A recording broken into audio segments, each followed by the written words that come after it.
Welcome to The Walkthrough with 5-Star Preps, the ultimate weekly live show that dives deep into the heart of high school football right here in East Tennessee. Powered by Triple F Training. Train like a pro. Each week, Jesse Smithey and the 5-Star Prep team takes you beyond the gridiron and into the stories that define Fall Friday nights in the hills of the Great Smoky Mountains. From the thrilling touchdowns to the hard-hitting tackles and the unsung heroes who make every game unforgettable, we've got it all covered. Join Jesse Smithey as he breaks down this week's biggest games, highlights the standout performances, and gives you the most comprehensive high school football coverage in East Tennessee.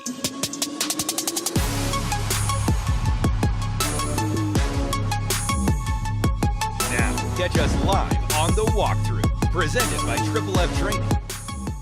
Good evening, everyone, and welcome into the Walkthrough Week 3 presented by Triple F. I'm Paige Dauer alongside Jesse Smithey of 5-Star Preps. It's always so nice being able to talk high school football at this location. There's just so many different aspects to this training facility. Even outside, we were just talking about it a few moments ago. They've got really nice, greenery out there, and even I think a 40 straightaway as well. Yeah, I follow them on social media, and I see a lot of indoor-outdoor testing, and they definitely have some space outdoor to test their athletes. And again, the science behind it all, the data that they collect here and put into their athletes and say, hey, this is where you're struggling. These are the areas we need to attack. It's awesome to see them, and they track it. They track their improvements weekly, monthly, and then they post it on social media. They say, hey, these are our top guys. So I love that. It's encouraging, but it's also, hey, let's work on this as well, and then they get rewarded. Yeah, absolutely. I think by the end of the season, I do want to see you run a 40 out there. All right. I didn't see your name on the whiteboard, so I was like, we got to get Jesse Smithey's name. The last time I ran a 40 on synthetic turf, it was not pretty. Yeah, I had the wrong shoes on, and so when you have rubber soles on top of rubber pellets, you bounce, and I could not control my legs. So I do need a mulligan at some point. Yes, absolutely. Well, now that we've reached week 4, we have a little bit of a different top 12 for your power rankings. A lot of the teams end up being in the same spot because they continue to win. One of them is Maryville. Maryville has been unbelievable so far this year. They have not allowed a single point on its defensive unit, only allowing about 116 yards per game on defense. And last week we talked about them wanting to get revenge against Bradley Central. They lost to Bradley Central twice in 2023, and they got revenge, 38-0, third consecutive shutout, and big game this week against West. I don't know if they're going to be able to do those same statistics against West. West is a 2-time defending state champion in 5A that's starting to find its offensive footing, but nevertheless, you cannot ignore what Maryville's defense has done so far this year. Yeah, it's definitely a big matchup that we'll get to later in the show as well as that rivalry continues. We'll go down a couple of spots. Alcoa, Catholic, and West are all kind of in the same location. Another one I want to bring our attention to is number 5, Greenville, who continues to find winning ways as well. Yeah, they continue to win and continue to win with their run game. Caden Ball at quarterback, and you got Carson Quillen at running back. Both of those guys averaging over 10 yards per carry. Big game against Alcoa this week. I don't know if they're going to be able to average 10 yards per clip against that Alcoa defense, but that's what they do at Greenville. It's sound defense, sound run game, opportunistic pass game, really good in the kick game, and this is a very talented Greenville team that's going to be in the mix, very much in the mix in the 4A playoffs come November. Yeah, this is definitely the time of the season, too, where you really actually find the identities of team and who they're going to be when they play, because I think this game against Alcoa is going to be really interesting, because last year these head coaches really didn't get much of a meeting. No, the game was just finally starting to get interesting a year ago when the weather came, inclement weather. We didn't get to make up that game the next day on Friday, so all that anticipation for that game just kind of fell in kind of a thunderous dud, and then now we get the rematch. The weather does not look good later on this week. I'm hopeful that the rains kind of stay away or maybe hit earlier in the day on Thursday, and we get the full scope of that game. Absolutely. Our next couple on the rankings of the top 12, you have Sevier County, Anderson County, and Powell. Kind of a 3-grouper that kind of has been near each other all season long in the rankings. Yeah, Anderson County probably had the biggest win of last week, right? Knocking off Bearden. Now, Bearden came into that game without DJ Hunter at quarterback, without Jason Thompson at running back. They didn't have Kai Ironside at linebacker. Pretty beat-up group. I mean, they have a very difficult schedule. Kudos to Anderson County, though, for not feeling sorry for them or playing down to their opponent.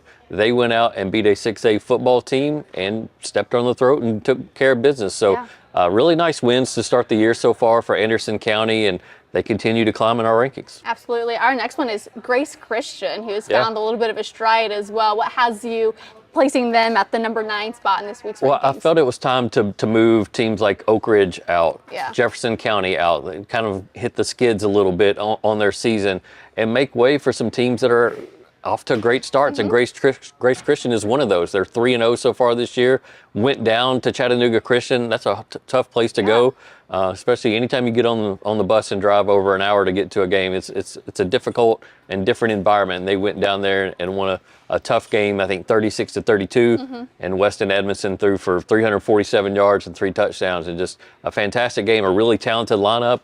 And they also have a big game this week as well. Yeah, I want to look back to that game real quickly, too, because you had Pritchard, who had a really clutch interception as well, just for the defense to step up the way it did. Yeah, it was a back-and-forth affair, right? And then somebody's got to make that game-clinching, game-defining play, and Pritchard was back there on the back line of the defense and made that interception to seal it up. So we've talked about the Price twins going into Grace Christian before, and just that energy that they infuse into a program, and you're starting to see the effects of that. Absolutely. We'll go down a couple of more. We have Bearden and Gibbs at 10 and 11. A newcomer is Meigs County at 12.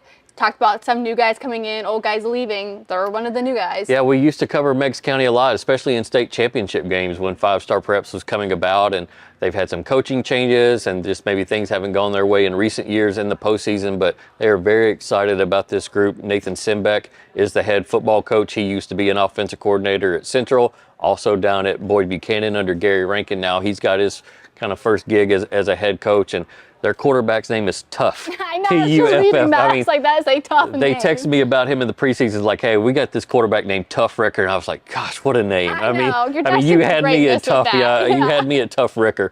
And he's a fantastic runner of the football, and his pass game is starting to come along as well. So just a real hard-nosed team that always is kind of right there in the conversations for 2A football, and we'll see if they can stay that way. Yeah, just to highlight Tough Tucker right there too, or Ricker right there, he had a passing touchdown, 3 running touchdowns as well. So kind of showing more of that dual threat that we don't usually see around East Tennessee. Yeah, tough first week throwing the football. I think he had a few interceptions, but we saw improvement, and that's just always the case from week 1 to week 2.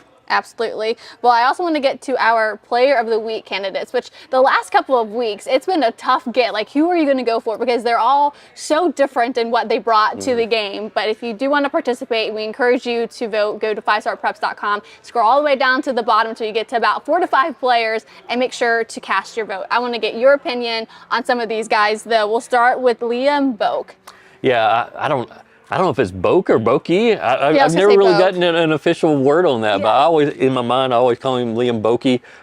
Great quarterback for Olive Springs, led them to the state semifinals a year ago, and then this past Friday night, I think he had 2 rushing touchdowns, 2 passing touchdowns in that win against Harriman. They had to go on the road to Harriman, which was kind of probably smelled blood in the water a little bit because Oliver Springs was coming off of that loss to South Pittsburgh, but a big bounce back win for Oliver Springs, and Liam kind of led the charge there. Yeah, he had a nice passer efficiency as well. He was 15 of 19, which you can't ask for much better than that. I'll reach out to Tyler Harper, the head coach there, and say, hey, we need an official name pronunciation on Liam. Give it to me. He's also a really good golfer, too. I think he went to state maybe a year ago in golf, plays a little golf on the side. So maybe we'll add the asterisks on the poll right there. We'll go to our next one, and it's Ryan Gibson from Seymour. He had 34 carries for 294 yards. It's rare when you nominate a player from the losing team in a game, right? You have to do something big. Well, he did something big. 294 yards rushing is huge. 34 carries, I believe, and 3 touchdowns. Ryan Gibson's been just a workhorse of a running back at Seymour for a few years now. We wanted to kind of reward him and get him some notoriety. Yeah, he definitely needs a spotlight because it's tough in a league like this and in East Tennessee where these guys are doing something every single week. The next one is Cole McCampbell from Heritage. What impressed you most about his game? Yeah, and that win over William Blount, I mean, Heritage dominated that game, and Cole McCampbell was a kid that we saw at Media Day in July, and I remember telling Coach O, I was like, man, you got some big dudes here with you today. And Cole McCampbell was one of those guys, plays on the defensive front, very, very active. He was making tackles all over the field, multiple tackles for loss. And when you have a performance like that in a big rivalry game, you need to be up for Player of the Week. Yeah, I mean, if we're talking stats, I need to read his stats for sure because he was all over the field, apparently. He had 14 tackles, 3 for loss, 2 sacks, and a fumble recovery. Yeah, and is there a stat we're leaving out? Like, well, he had a really bad horse collar tackle. We'll leave that out. Okay, we did not need to say that. That's not going to win over any votes, but it just shows you. I mean, he was in the moment. He was aggressive. He's trying to make every tackle in that rivalry game, and sometimes you make mistakes like that. Yeah, it was an accident. Yeah, it was absolutely. an accident. The next one is Weston Edmondson, who we talked about earlier in the top 12, just kind of making a name for himself in that program. Yeah, 347 yards passing, 3 touchdowns in that win. It's going to be fun to see come year end what his stats look like playing under the Price twins. Justin Price, the head coach and offensive coordinator there. And again, a lot of talent around him as well. Can't do it on his own, but it's fun to see him putting up big numbers again. Yeah, absolutely. So don't forget, go to 5starpreps.com, cast your vote for this week's Player of the Week. And as we take you into break, here are some highlights from the Oliver Springs and Harriman game from last week. Stay with us as we take a look into week 4. We'll be right back.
When you shop at Elliott's, your journey is our purpose.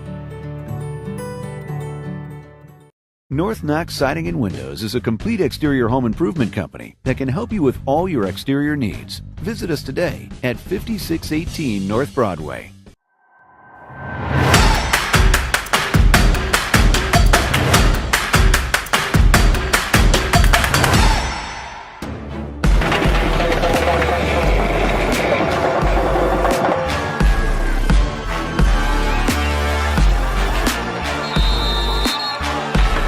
And carries.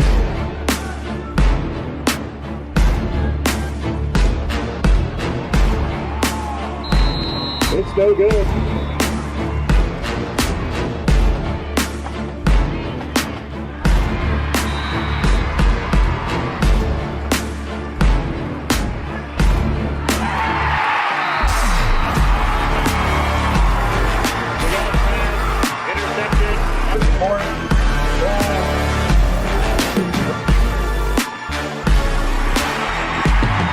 Willen goes 1 yard for the Green Devils.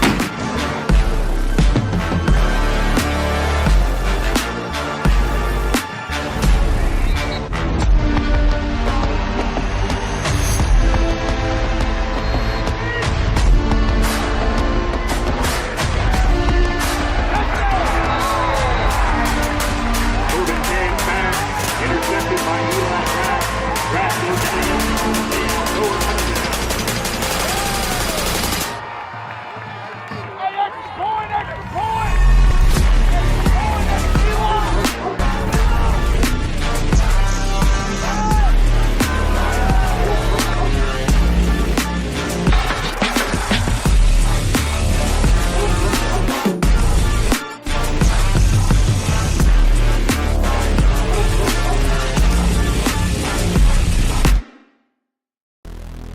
The 5-Star Preps Play of the Week is brought to you by Smart Bank. Play smart. Bank smart. Smart Bank. For more information, visit smartbank.com. Welcome back into the walkthrough. Those highlights were a bit of a tease of what we saw last year because that game between Greenville and Alcoa never finished, tied 7-7. They meet again here in week 4. When we talked in the first segment about how much that game was anticipated, I had reporters, photographers, videographers, all requesting to go to Greenville. I mean, that's an hour-and-a-half drive, basically. Yeah, and they all wanted to be. Yeah, they all wanted to be at that game. They wanted to see it. You're talking about just all the state championships of Alcoa, all the state championships of Greenville, just the tradition, the fan bases all meeting in one spot. I mean, it was must-see football, and unfortunately, we didn't get to see it all. And now, really looking forward to that game on Thursday night this week. Again, weather could be an issue. Been kind of following that. There's some tropical storms that are kind of spiraling some things up to Tennessee, and so I'm hopeful that weather does not relegate both football teams to just running the football and it being a 1982 run here, run there, you run against me, and let's see who can win this game 6-3. And I mean, in one regard, that would be sort of entertaining. It's just the physical nature of football manifesting itself in that way, but I like to have the passes sprinkled in and things spread out a little bit and keep defenses honest and not seeing a fumble every 10th play. So hopefully the weather kind of gets out of here somehow and we get to see that football game in its entirety. I think it'll be an interesting game, weather permitting, because Greenville, they've only given up 1 touchdown through 3 games. The challenge that you think that'll give Alcoa, who's now kind of starting to find themselves. Yeah, and for Alcoa, they did not play last week. Yeah. They've had ample time to get ready for Greenville, to watch every piece of film they can watch on Greenville, dissect their personnel. And when you give Alcoa's staff that much time, I mean, we're talking about legit coaches. Yeah, we're talking about legit coaches over there that, you know, some of those guys could be in college if they wanted to. Yeah. I mean, the brains, the football IQ of that staff is crazy. And I'm not saying Greenville is not, but when you give one staff that much time to really put them under the microscope, you wonder what they're going to dial up schematic-wise to slow Greenville down. So that's one of the things we'll be watching for in this game. Yeah, that'll definitely be a good game coming up this week. Another one is, of course, Maryville and West, which historically is very lopsided, but as of recently, West is kind of controlling the rivalry. Yeah, and if Maryville is actually on some type of revenge tour this year, I mean, we talked about them losing twice to Bradley Central last year and then getting revenge on Bradley Central last week, then you wonder if West is next on their hit list, right? Yeah. West beat them in 2022. I think that was the first time they'd beat Maryville since 1996. It was. And they beat Alcoa in that same season.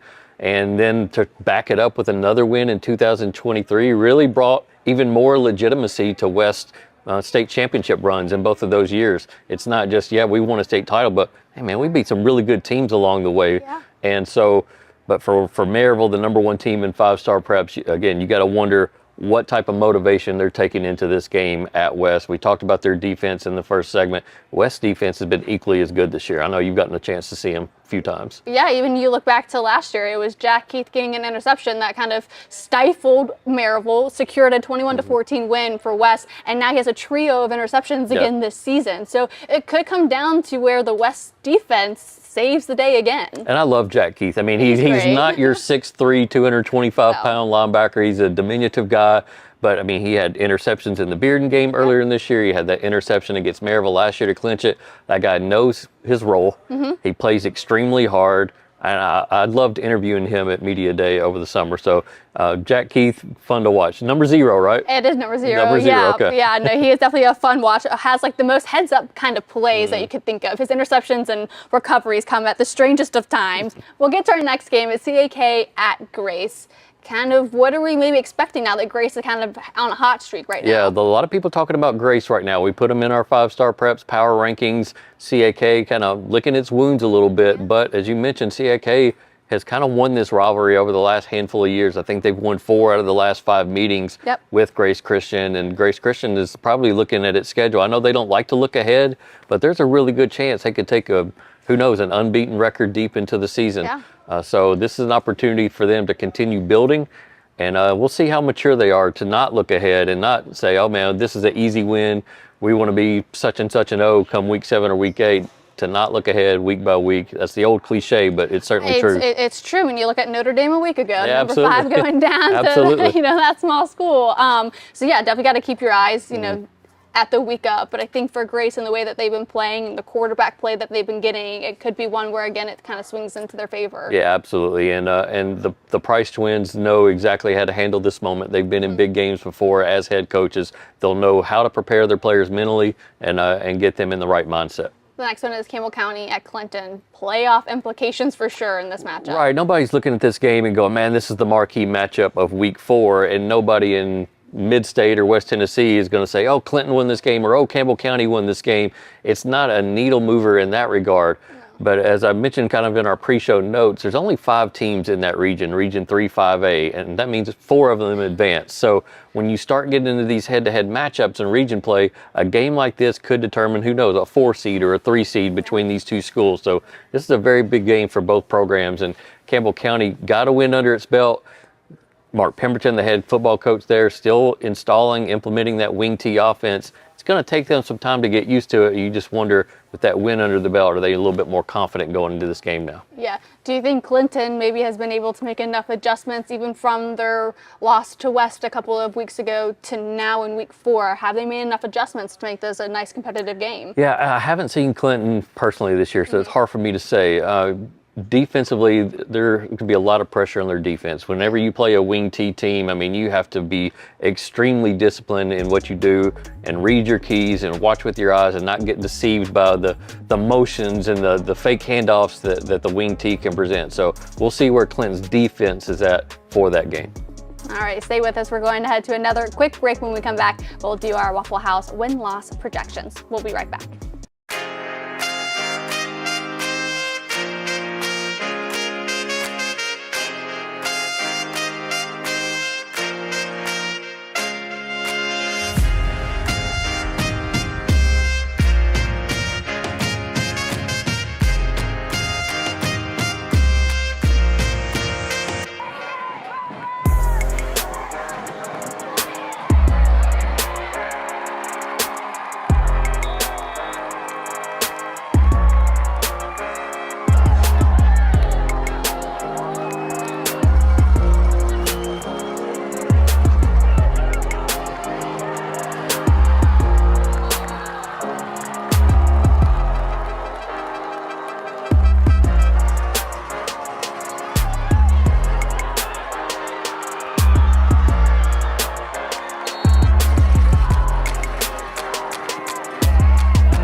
When you shop at Elliott's, your journey is our purpose.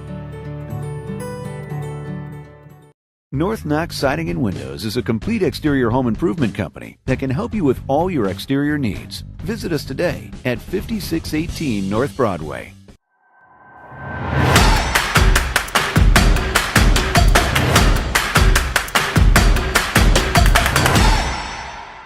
What is the chemistry like on the team? Obviously, it seems like it's kind of trickling down from the Price brothers.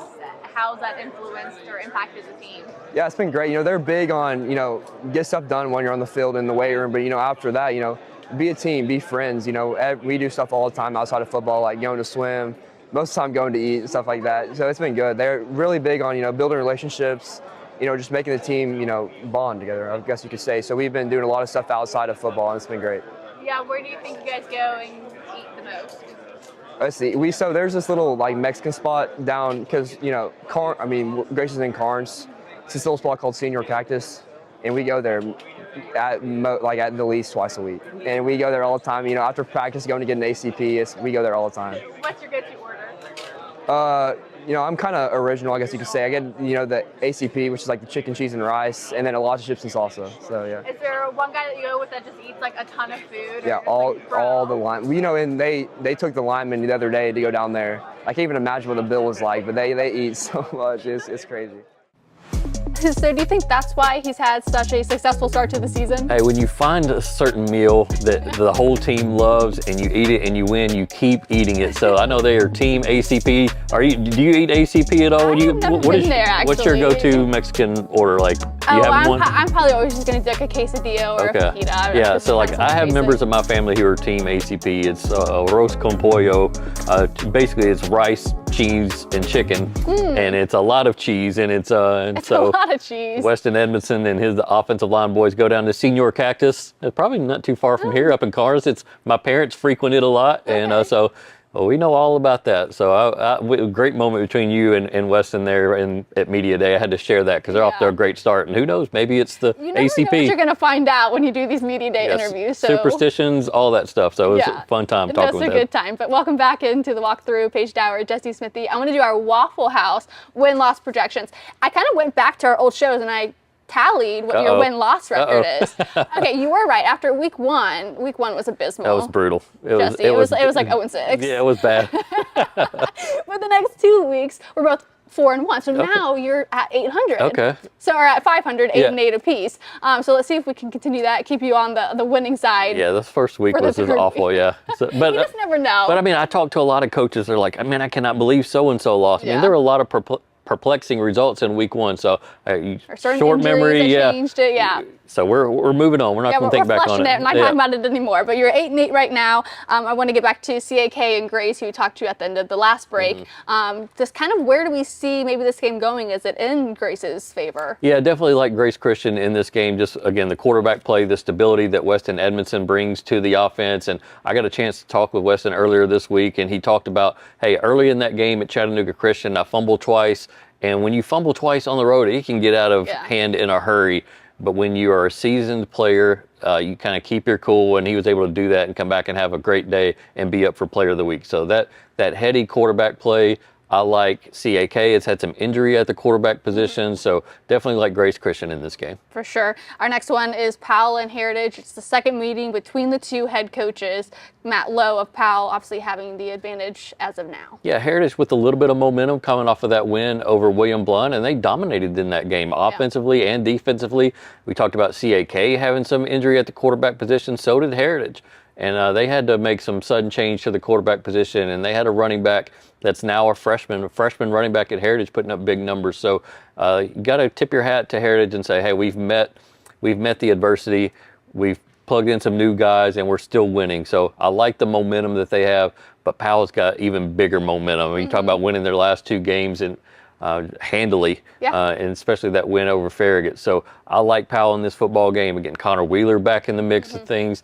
Still want to see him get his first 100-yard game of the season. That needs to happen for him to kind of snowball it into more. Yeah, if Deuce Rogers for Powell is able to maybe connect in the passing game a bit more, do you think it'll be as lopsided of a victory that was last year where they won 47-17, or is it going to be closer? Yeah, possibly. Again, we'll see if that Heritage defense that kind of rose to the occasion a week ago can make life difficult. They're going to have to get into the backfield. They're going to have to rush Deuce Rogers into some quick decisions, some ill-timed throws. Otherwise, that pass game has been growing at Powell. Zy Jackson, sophomore wide receiver, has kind of come into his own as one of the area's kind of growing stars as a wide receiver. You look at Powell's stats, and he's their leading receiver right now. So things have been, again, evolving for the Powell pass game. It's going to be up to Heritage to disrupt that somehow. Yeah. Our other one that we want to do our win-loss predictions with Waffle House is Meigs County and Sweetwater. So Sweetwater owns the rivalry, but it's Meigs who's won the last 9. I can't pick against a guy named Tough Ricker. We talked about it earlier in the show. I'm a Tough Ricker fan. I've heard he's got like an arm sleeve tattoo or some kind of leg sleeve tattoo. And, I mean, guy just lives up to his name, and I think guys on his team probably rally behind his play. I like Tough Ricker in Meigs County to win that game. Yeah, seems like the easy choice with that name. Our other one is Greenville at Alcoa. It's one where it's actually like the first real meeting between these coaches, weather permitting. Yeah. Don't want it to be like it was last year, but, you know, kind of the first meeting between these two teams. I want people to appreciate, regardless of who I pick, when you're watching this football game on TV, really appreciate number 12, Carson Quillen at Greenville. This kid is a state champion baseball player. Wow. He's committed to Virginia Tech to play baseball. He threw an unbelievable complete game in a state championship to win it in 2023. Oh, by the way, he's a 2-time All-Stater and a 2-time All-State, all 5-star Preps football player. I mean, the guy does everything from running back. He's thrown touchdown passes, interceptions. He's just a complete player. And then there's almost like a mirror image of him in number 12 for Alcoa in Eli Graff, who plays quarterback. He can get out in the kick return game. He plays defensive back. He had that kick return against Bearden that set up the game-winning field goal. These might be the 2 most important athletes to a certain school around. I mean, Eli Graff's helped them win state basketball championships and done some things, I think, in track. So it's just appreciate both number 12s when you're watching.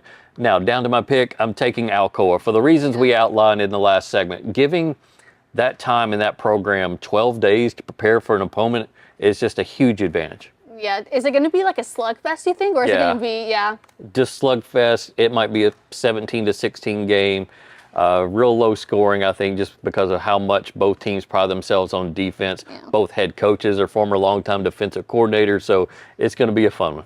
Yeah, then you have Maryville at West. You have your number 1, your number 4 in the power rankings. Do we see it finally go back to Maryville's favor? I don't know if West offense has gotten to the point where it could challenge and dissect that Maryville defense that has thrown 3 consecutive shutouts and holding opponents to 116 yards a game. Has West's offense improved? Absolutely. We're seeing life out of the quarterback position. The pass game, the run game is there. They got 2 or 3 guys that can really control the clock and keep the offense moving. But again, I think Maryville's just out for revenge this year. I like Maryville to win this football game. Yeah, so you're having them in the week 1, number 1, top 12 polls. Seems to be faring pretty well these Going first okay few so weeks. far, yeah. Yeah, don't want to jinx it, but that'll definitely be a good game to watch out for. As we turn our attention quickly to week 5, there are a couple of games of note that we maybe want to touch on real quickly. We'll start with Harriman at Coalfield. Yeah, Harriman-Coalfield, just again, another tough 1A football game. Harriman wants to maybe bounce back from that loss to Oliver Springs and knock off, say, a Coalfield. I don't know if that happens, but it's definitely one to kind of watch out for. The other one is Carter and Halls. For those coaches as well, it's their first meeting with each other as well. Yeah, Carter and Halls, and Carter surprising some people this year. A couple nice wins. Had that win last week over Gatlinburg-Pittman, and Halls did not like that loss to Gibbs in overtime, and they're trying to kind of get their reputation and some momentum back in their corner. Yeah, it's a nice move for Todd Helton too over at Carter to have a nice solid start to the season. 2 other games that we can touch on is McMinn and Oak Ridge. Yeah, just a game that we've seen a lot over the last handful of years, whether it's regular season or playoffs. McMinn County just is tough and physical, and Oak Ridge is going to have to rise to that challenge. Yeah, McMinn has won 5 of the last 8 as well. Yeah, wow, so it's definitely a rivalry rivalry that sometimes goes back and forth, but not as of late. The other one is Central and West, which maybe I'm thinking that kind of maybe more easily goes in West's favor. Where are you seeing this being a close game? Yeah, trying to figure out what's going on with Central and their quarterback. I know he got hurt, Caden Long, a couple weeks ago against Maryville, and kind of seeing where they are with that. They're on the road this week again in the Chattanooga area, so maybe we'll learn a little bit more about where Central stands offensively before they take on a West. Absolutely. Well, that's our walkthrough for Week 4. Thank you all so much for joining us. We'll be back here same time next week to talk about Week 5 and look at your win-loss record up until that point. Thank you so much for joining us. Welcome to the Walkthrough with 5 Star Preps, the ultimate weekly live show that dives deep into the heart of high school football right here in East Tennessee. Powered by Triple F Training. Train like a pro. Each week, Jesse Smithey and the 5 Star Prep team takes you beyond the gridiron and into the stories that define Fall Friday nights in the hills of the Great Smoky Mountains. From the thrilling touchdowns to the hard-hitting tackles and the unsung heroes who make every game unforgettable, we've got it all covered. Join Jesse Smithey as he breaks down this week's biggest games, highlights the standout performances, and gives you the most comprehensive high school football coverage in East Tennessee.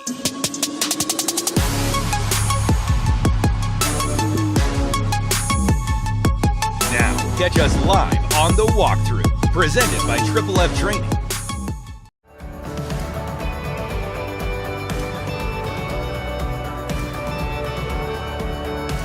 When you shop at Elliott's, your journey is our purpose. North Knox Siding and Windows is a complete exterior home improvement company that can help you with all your exterior needs. Visit us today at 5618 North Broadway.